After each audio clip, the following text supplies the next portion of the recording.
আইন পাশ করার ক্ষমতা হলো সংসদে।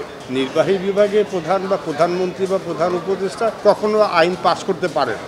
তখন আগে গণভোট পরে সংসদ, এটা কিন্তু আইনে প্রচলিত ধারণার পরিপন্থী। বিএনপি যে অভিযোগ করেছে এটা নিঃসন্দেহে গুরুতর অভিযোগ।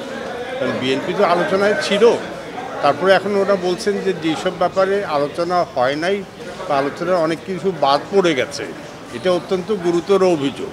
আর আমি যদি আমার আইনি দৃষ্টি থেকে বলি, মানে যে গণভোটের কথা বলা হচ্ছে, দুনিয়ার সব দেশের রেওয়াজ হলো একটা প্রস্তাব সংসদে পাশ হবে, তারপরে জনগণের কাছে গণভোটে যাওয়া হবে।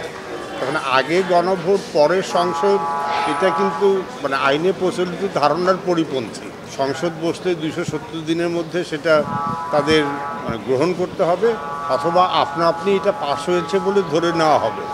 এরকম ধরে নেওয়া আইনে যায় না। আপনি সংসদকে একটা জিনিস পক্ষে বা বিপক্ষে বলতে বা সিদ্ধান্ত নিতে বাধ্য করলে সংসদ আর সার্বভৌম থাকে না। আর তৃতীয় আরও যে গুরুতর প্রশ্ন উঠছে যে প্রস্তাবিত 48টা সংবিধান সংক্রান্ত ধারা, এটা তো বর্তমানে সংবিধানের পরিপন্থী, সাংঘর্ষিক। এখন এইগুলি পাশ, শুধু সংসদ পাশও করে, আমাদের কিন্তু অনেকগুলি সংবিধান সংশোধনী সুপ্রিম কোর্ট বাতিল করেছে।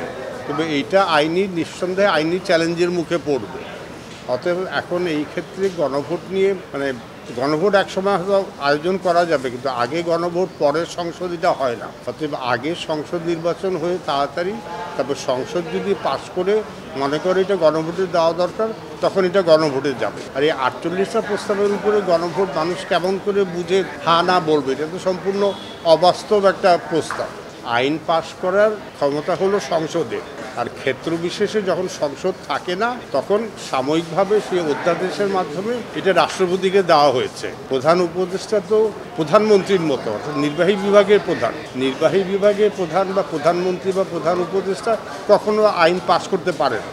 তাহলে তো আমাদের যে তিনটা অঙ্গ, একজনের কাজ আইন পাশ করা, একজনের কাজ বিচার করা, একজনের কাজ দেশ পরিচালনা করা, তাহলে তো এখন সুপ্রিম কোর্ট বলবে যে আমরা আইন পাশ করবো, অথবা আইনসভা বলবে যে আমরা বিচার করবো। এটা তো হয় না, এগুলি তো আইনে নাই, এগুলি সব উদ্ভট ধারণা।